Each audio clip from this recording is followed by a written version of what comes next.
Before we get going into your Hockey IQ podcast episode, I want to thank our sponsor, Rapid Shot. Rapid Shot is the smart shooting lane. It's like a batting cage for hockey players. Very cool. Tracks your shot in three ways: accuracy, shot speed, and reaction time. Easy to use. Actually, I used it when I played and was growing up. Very easy. Simply scan your phone in, select your settings, and start shooting. You can see your stats on the app and online. You can check them out at rapidshot.com. Great small business. I actually grew up with one of the owner's sons and have played with all the family members by now, just in local pickups here in Ohio. Very cool local business. Awesome product. I love it. I know quite a few NHLers have them in their homes. A lot of D1 programs have it at their rinks. So you have to check this out. Rapidshot.com. Check it out. Rapid Shot, thank you so much for sponsoring our podcast.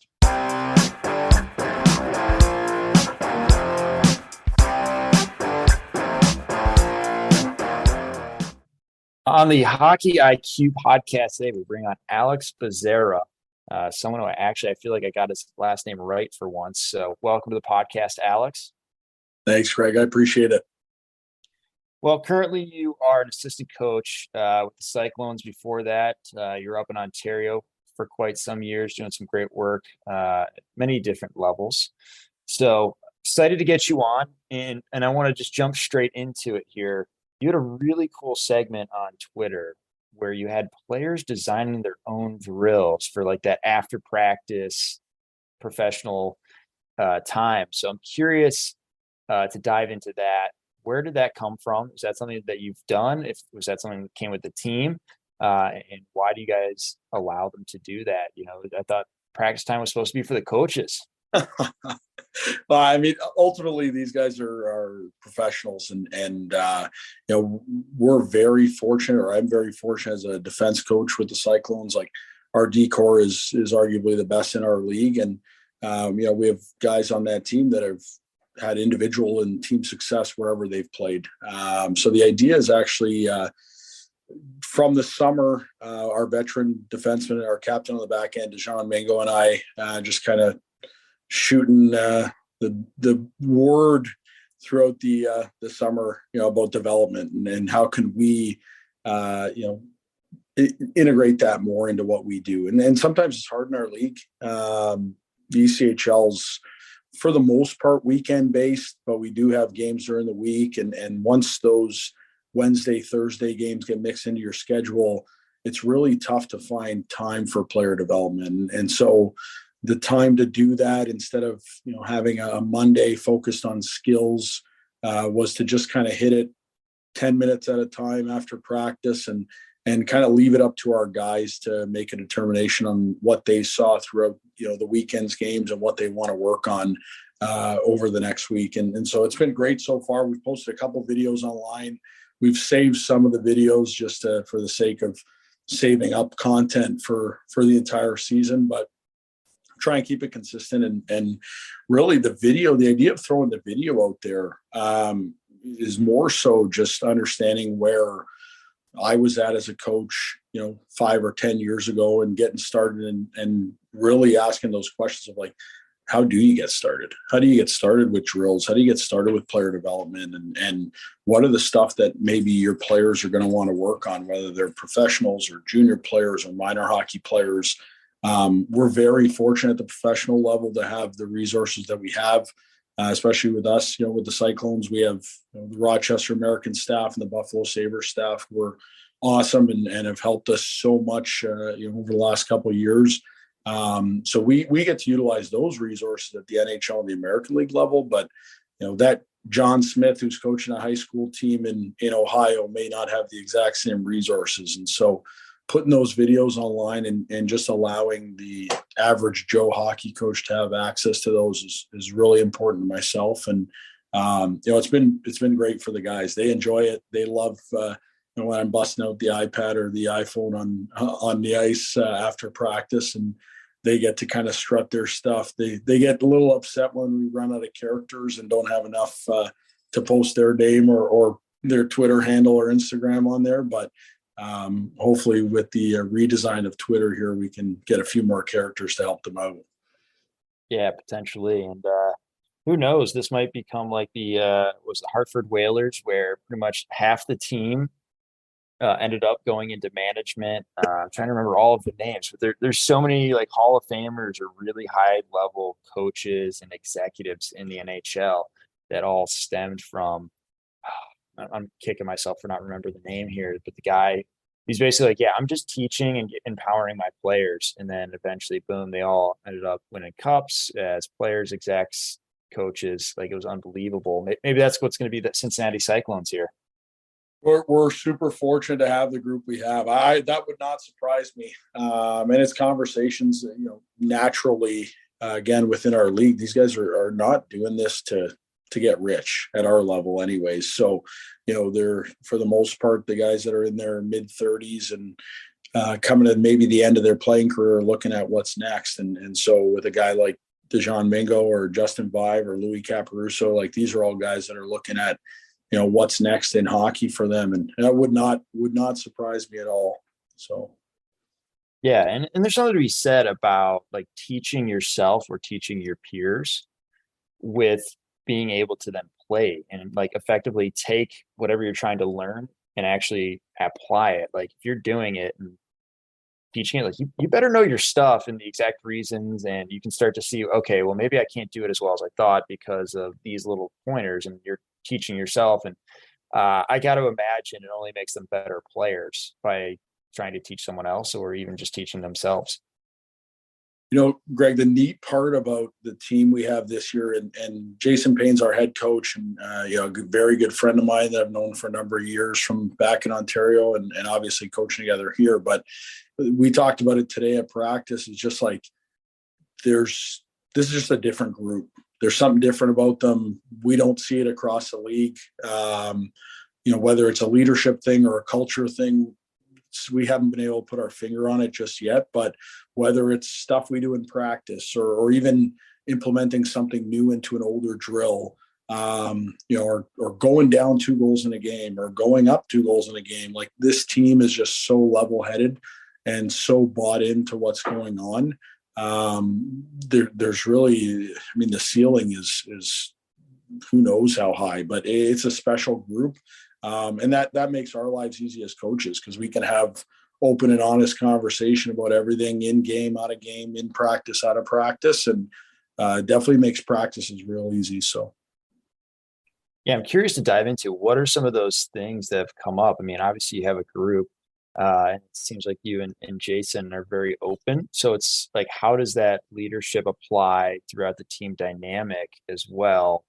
Because it's got to be quite amazing. I mean, these guys are older than a lot of guys in the NHL, and they're playing and loving it, but they also want to have an involvement and are probably looking towards what am I doing next? How am I preparing myself? Yeah, for sure. So the way our league works, we're allowed 4 veteran players in our lineup. So this year we have Justin Vive, who's been the captain for the last number of years. Rick Vive's son, the former Leaf. Justin is Mr. Cincinnati, and he's the kind of leader and the almighty lieutenant of this team here. And then Louis Caparuso, former University of Michigan player and longtime player in Europe. They run the forwards. They're the leadership group of the forwards, and Matt Barry has joined them as well. We picked up Matt Barry from Toledo, who's a phenomenal offensive player. And then we have Dejan Mingo, as I mentioned, on the back end. And those guys, they kind of create this tiered system. And there's Jason and I, and ultimately Jason has things in mind that he wants to accomplish for our group every day. And the next level is them, and then the next level below them is everybody else. And having that open and honest communication between the tiers of call it organized structure, makes things real easy. And so I'll give you a great example. Last year's team, Justin and Louis were our first unit penalty killers. They were guys that were willing to go out and win faceoffs and block shots. We utilized them as much as we possibly could, and they also play on the first power play unit. They haven't touched the penalty kill this year in the first 8 games, just because there's this understanding that there's other players on the team that can do that. And, they're veteran guys. They understand their role and that they need other players to contribute as well. But other than joking around about it here and there, it's never really talked about. It's just understood. This is a message that was passed along from the coaching staff to them. We don't need you guys on the penalty kill right now, and hopefully we don't need you there for the season. It's a lot of hard minutes. And they are the two biggest cheerleaders off the bench for whoever ends up on the penalty kill. So, essentially having those guys, those 4 extra veteran guys and leaders and coaches on the bench every game makes life super easy for Jason and I. Yeah, it's always amazing when the leaders are able to look beyond their own minutes and own responsibilities. That's awesome. Maybe what are some other things that have come up from the leaders or some things they wanted to try out? We've had some other folks on the podcast, last name's, but Dom is his first name, and he was with the Stockton Heat, and he was mentioning about how he had the players doing video sessions. Like, rather than him doing it, he would just break them up into like small groups and they'd all talk about it, or they talk about it as a big group, but it wasn't driven by them. So I'm curious if it's something like that's happened to you, or just like some minor suggestions like, hey, what about if we tried this in practice or warm-ups or whatever that makes life easier for everyone? Yeah, and you had mentioned earlier, so both Jason and I are very open. Lines of communication with our players are always open 24/7. And so those conversations happen every day. It could be something as small as, hey, we saw this in this drill and we'd like to change it, or we'd like to, do this a little more, do this a little less. Video is a huge part of what we do every day, whether it's a pre-scout for whoever we're playing next, or just reviewing, how our games went on the weekend. But prior to putting those videos together, prior to putting those practices together, the first conversation is always obviously Jason and myself. The next conversation is with our leadership group. What do you guys think? What did you see? Anything from the weekend that, we need to really focus on, or anything with this upcoming team that we need to focus on? And so at the NHL level, at the American League level, those coaching staffs and development staffs are, could be anywhere from half a dozen to 24 people. In our league, it's just Jason and I. And so when we bring those 4 veterans into the mix, or we bring, last year was Michael Hauser, who's a goalie with the Rochester Americans this year and played with Buffalo a little bit last year, who is a part of that veteran group as well. To implement those players into your planning is super important and makes the day go by a lot easier. There's also, I think one of the scariest things for us as coaches is sitting there and wondering what your players are thinking and what's going on in the dressing room. Maybe not so much at a minor hockey level, but definitely in high school or juniors or here in pro, sometimes you get wondering, do the guys like practice, or are they, am I a little hard on them in a game? And so when you have the line of communication open like that, there's really no question marks. There's no room for negativity or gossip or whatever it may be. It's just, they're honest with you and you can be honest with them. Yeah, that open and honest has to go both ways. Obviously, the more that you're open with, like, I don't know, like, I'm still figuring that out. Like, I feel like, and you've probably seen it, it just opens up the honesty right back at you as a coach, where like, hey, if I don't know as a coach, you don't have to know every time as a player. And it just makes everyone feel a lot more comfortable, and the more comfortable you are with it, the better you're going to perform, because you're no longer like, I'm not going to raise my hand or speak up because I don't know over here. And when it comes to the time of truth, like, boom, oh, we don't know, and it's not getting done. Now it's everyone like, oh, hey, help me with this. What do I need to do here? And it just creates this wonderful learning environment, whether it be from a specific pure player development or just from like implementing team systems and being more effective working together. I'm assuming you've had similar interactions. Yeah, and again, like we're very fortunate that this is our livelihood. I think naturally, when you get to the pro level, like this is our whole day is made up of these kind of conversations and what we do on a day-to-day basis. But I can imagine, and I've lived it from a minor hockey standpoint in dealing with, teenagers or high school or juniors or whatever it is. you're trying to kind of fit everything into one mold. Sometimes it's a little easier at the pro level than it is with the kids. Yeah. It's still great to get everyone involved in general. Like I always think about when we have conversations, like, are we bringing in the key people early enough? Sometimes it's always too late. I've seen that happen. And it usually needs to lean towards getting people into the conversation earlier rather than later. Because for my 2 cents, is problems don't age well. They're not like fine wine. They're the exact opposite. It only gets worse. It's so true, and that I think that goes for everything. Like it's definitely a major problem in hockey when it comes to players and coaches, or coaches and coaches, or coaches and management. But I think it's also based in every relationship in our lives, right? That having that ability to just kind of get in front of your issues. And we've now gotten to a point with Jason and I and our players where you're kind of looking ahead. We have a couple injuries. We have some guys that may get called up. We have some guys that maybe want to get called up to the American League or the NHL that haven't earned that quite yet. And so you're able to have conversations to get in front of those issues because you have that open and honest communication, as you would in a relationship, whether it's with a wife or husband or boyfriend or girlfriend. You can have that open line of communication and get in front of issues. You're probably in a much better position. Yeah, and it's so important, even as, like, for example, on a staff. It's obviously easier when it's just two of you, but even if you go further with the leadership group and all of that, just having clear expectations of here's what I expect, and having those up front definitely makes things operate smoothly and eliminates a lot of potential issues. If everyone knows this is my area, that's your area. Well, yeah, someone can give you like, oh, hey, you tried this, thought about this. Yeah, I was thinking about this, and build from there. But just having clear lanes of sorts that we can all work into. I think it's absolutely massive. And I love how you're talking about, like, even with the leadership group, like they know, we got to bring these things up, or talking about these things early and often. It just creates a good expectancy, and you can go and execute without hesitation on your roles and responsibilities.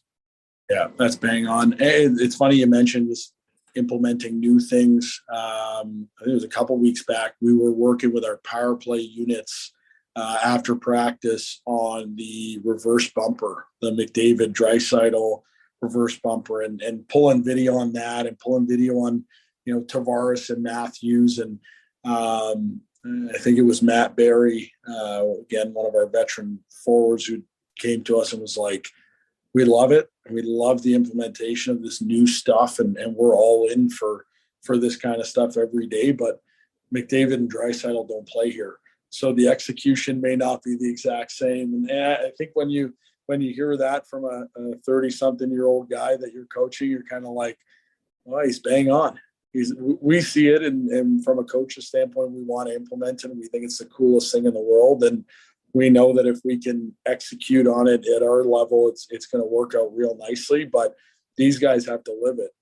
These guys are in the game, and these guys know what, for the most part, what works and what doesn't, because they've played at this level for 10 years. And so again, just having them be able to have that conversation with you and not sit there and just nod their head and try it, even though they may not feel that it's going to work. That's huge.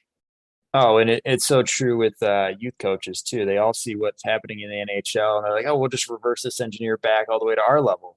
And I'm like, I don't know how that's going to work out. Those guys are a little talented, just a wee bit talented, and makes it look so simple and so easy. You're like, oh yeah, anyone can do that. And then you go and try to do it yourself, let alone your players. And you're like, maybe not. Maybe we need to teeter this back.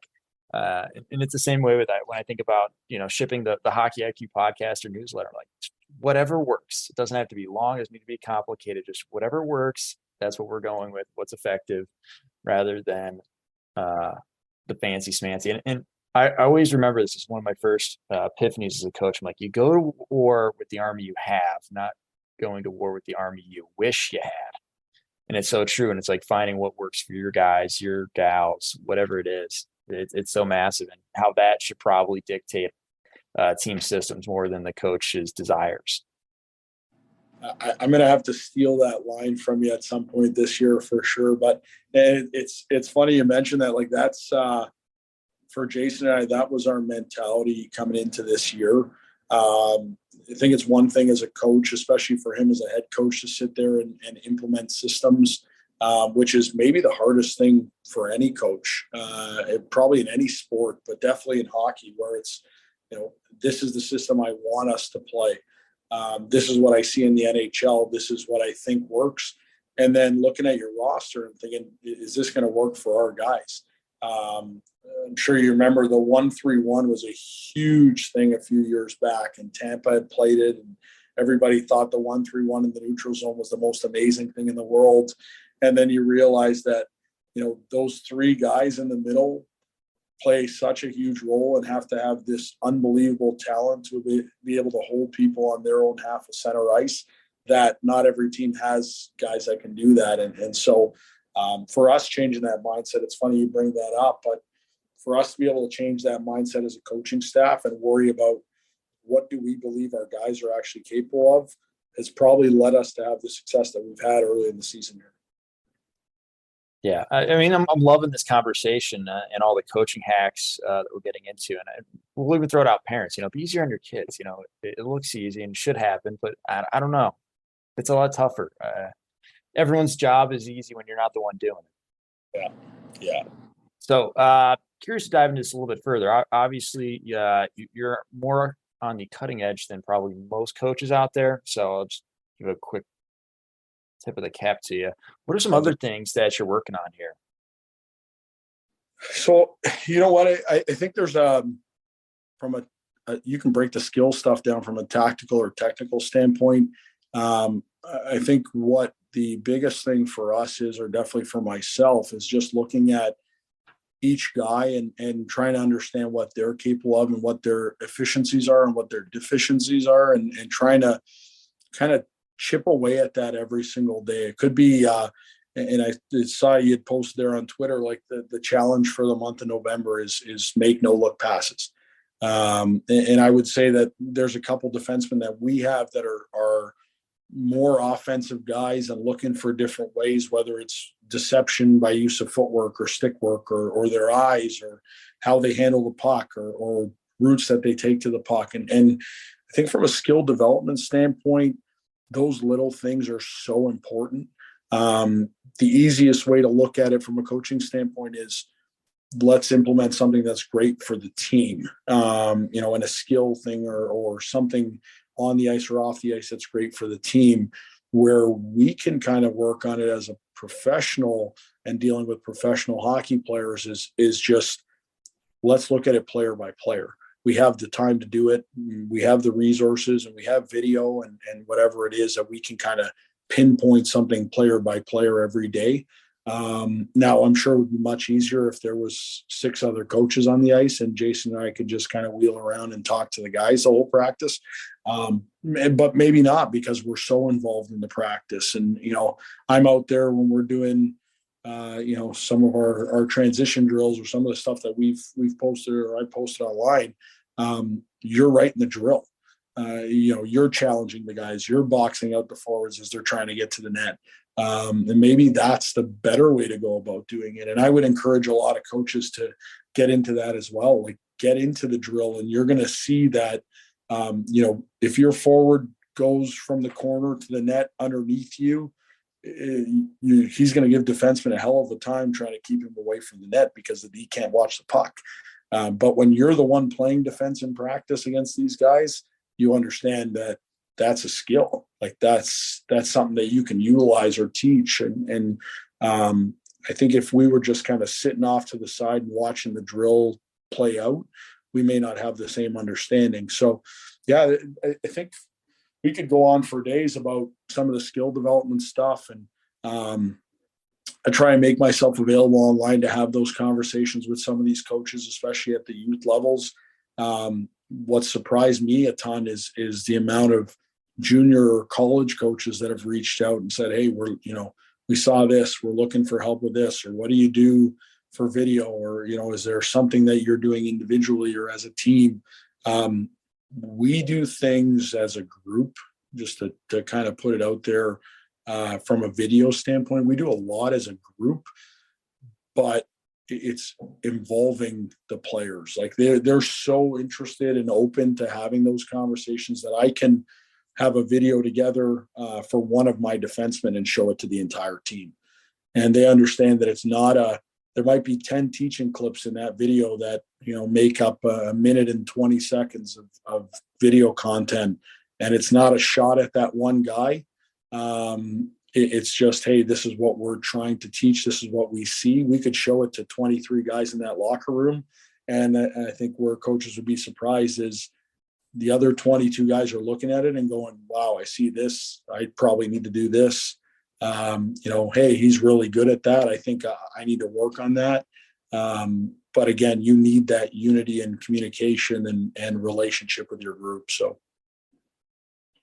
Yeah, it's all built on that trust of like, hey, like my livelihood's in your hands and your livelihood's in my hands a little bit. Like, how can we make this work? Like, we're both wanting to win. We're both on the same team and both having that mentality and having that, I'll call it the infinite game, where we're not like what's mine is, taken from someone else, which sometimes it is. Like, you got to take someone's job, but at the same point, like for winning, there's a lot more to go around when you're winning and doing well rather than protecting your own turf. Like, there's always problems that arise from that.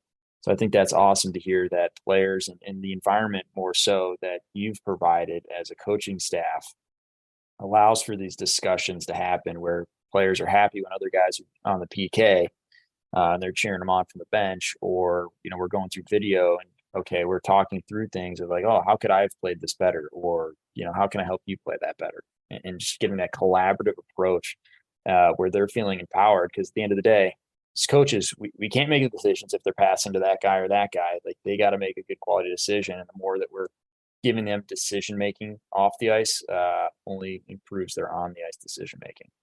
Sure, for sure. Totally agree. Awesome stuff there. So I'm curious, what's been the difference from going in the junior ranks versus the professional ranks, or a place that might be small town America or Canada to a major league city like a Cincinnati? Yeah, I think the bright lights of Cincinnati and the major league setting that we're in is probably the biggest difference. I think for us back in Ontario, junior hockey and minor hockey is huge. There's so many teams, so many players, and for us in Cincinnati, there are youth organizations and junior hockey, at the tier 3 level, and there's some junior hockey around and minor hockey, whether it's Columbus or somewhere in Indiana or whatever it may be. But we are really the only show in town from a professional standpoint for hockey. And so the pressure, not only on us as a staff, but on the players is absolutely unbelievable. I mean, you're making a mistake in front of 10,000 fans. And I think for some of these young guys that are coming into our league, whether it's from college hockey or the Ontario Hockey League or somewhere in the CHL, or they played in Europe, maybe they've never played in North America professionally before. It's really an eye opener. I think for Jason and I, we're now at a point. I mean, Jason's in year 5, I'm in year 2, coaching in this league. You kind of get used to it at some point, just understanding that you're going to have fans that are appeased with what you do, and you're going to have other fans that are booing you night in and night out. But for some of the players, it's just kind of keeping them level-headed. I think that's the biggest difference. You're dealing with men, and you mentioned it before, this is their livelihood as it is mine and Jason's. So just understanding that these are not kids that go home to mom and dad or get driven to the rink. These are men, and some of them have wives and children, and they have people that they need to take care of as well. And so that mentality has really put me in a great opportunity as a young coach to just grow. because I can have conversations with these players that have been in the league or have played in the NHL or played in the American League. Those important conversations, they happen daily, and I think they're so important for growth. I think as coaches, at the time that we stop learning, that's the time where we stop coaching and we find something else to do. And that's really pushed me to become the person and the coach that I am. And I think it's so important. And that may be the biggest coaching hack, is just like, you get an opportunity to talk hockey with somebody, you got to take that opportunity. It doesn't matter if it's what we're doing right now on a podcast, or just shooting a message to somebody on Twitter to say, hey, you coached UMass and saw you guys beat Vermont. It's phenomenal. Is there anything that stood out from your game that, led to you guys winning that huge game? And that answer back might be something as simple as, our power play was phenomenal. You should go watch it.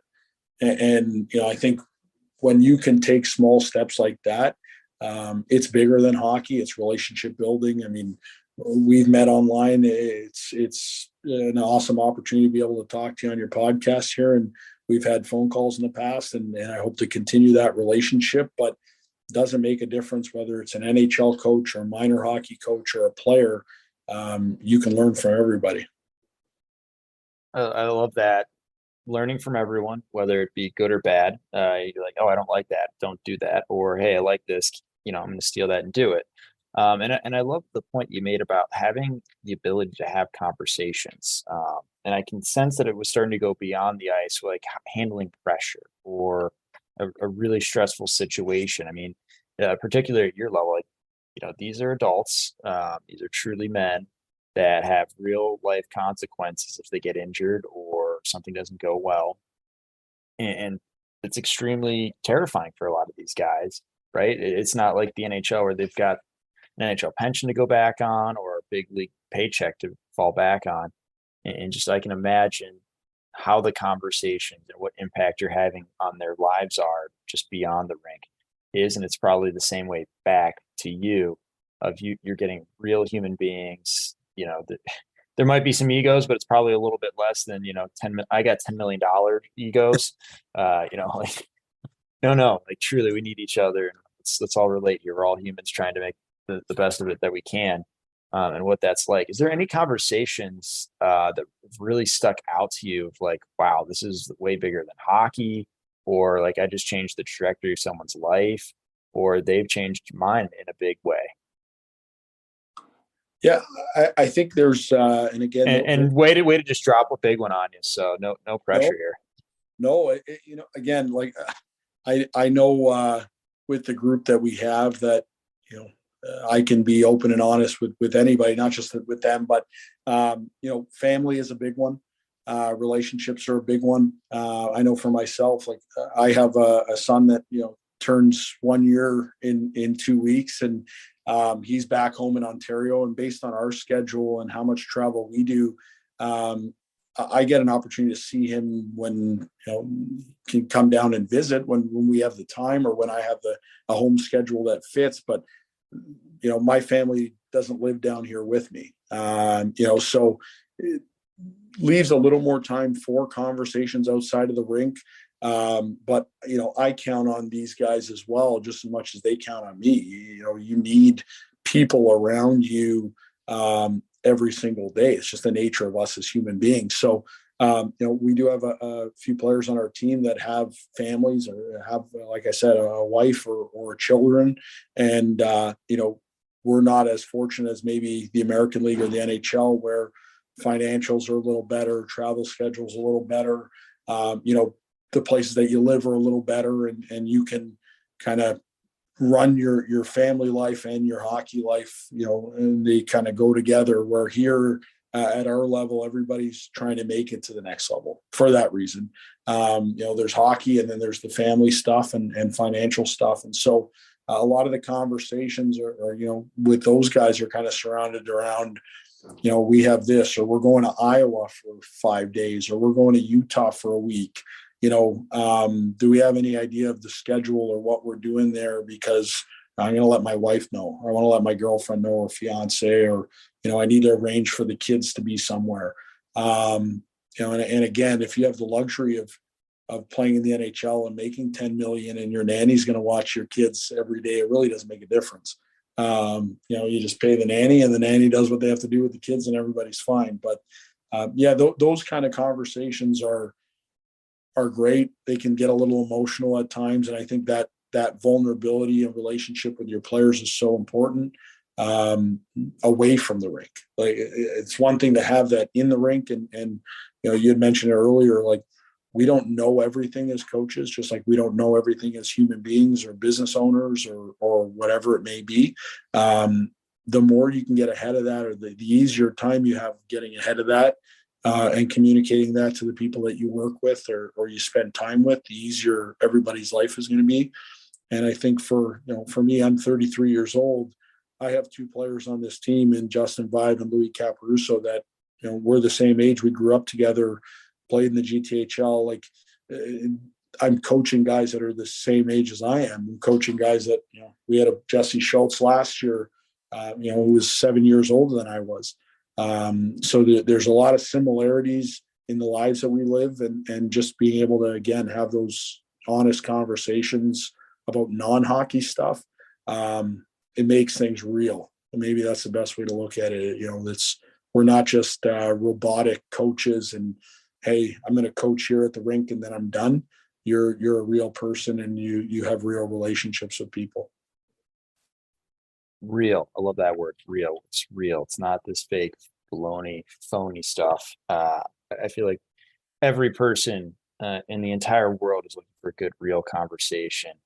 And too often do we put on faces of like everything's great or perfect or, just mislead in general for many various reasons. But just being straight, like, here's what I got. Like, I'm here to help. Here's I've done my work, and, doing the best I can. You do the same, and well, nice real time together.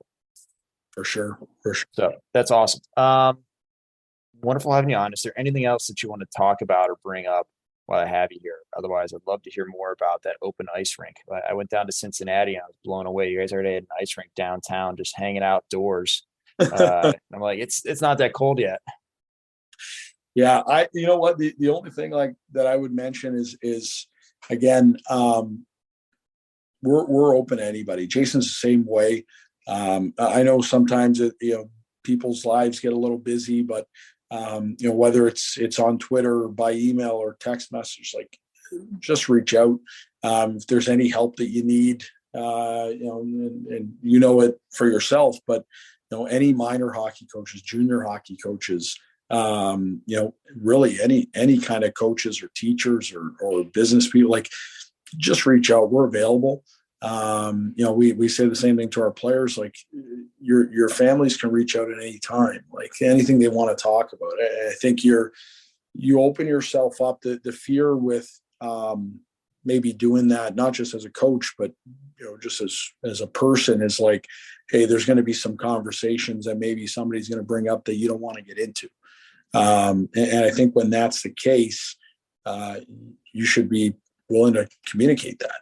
And I think about myself as a minor hockey coach, and I've had minor hockey coaches reach out and say, hey, how do you have conversations with your players about ice time? That's the biggest thing at any level, and probably with any sport, but like, ice time is such a huge conversation, and it's so scary for coaches to think about having that conversation with a parent or with a family member or with the player themselves. And again, I think if you can honestly sit there and say to whoever, hey, this is a hard conversation that maybe we can have, but it may get a little too intense to have that conversation. Like, that honesty is so important. But yeah, that's the only thing that I would add, Greg, is like, anybody that needs help, just reach out and find a way. I mean, we're all connected somehow, and the world is such that whether it's Twitter or Instagram, LinkedIn, Snapchat, I mean, we have our phones or computers on us 24/7. So, for Jason and I, we're both available. We're open to talking to anybody about anything. It's important for us to grow as people and as hockey coaches, but just putting ourselves out to the community, and not just the hockey community, but we're here to help. That's who we are as people. So Awesome. I can't top that. So I'm just to say thank you, Alex, so much for coming on here. Someone reach out to Alex already. Give the guy a conversation. He clearly wants one. No, this is awesome, man. Hope you guys have more success and continue to have it. You guys obviously are off to a strong season here to start. 7-0-1. yep. Pretty fantastic, and clearly has a lot to do with the work you guys have put in beforehand, before the season gets going, setting the expectations, having the conversations, and everything else that we talked about. So thank you so much. If anyone sees the Cyclones coming through town, definitely reach out to Alex and buy him a beer or coffee. I love that. Thanks, Greg. No, and I appreciate the opportunity, and I look forward to chatting again.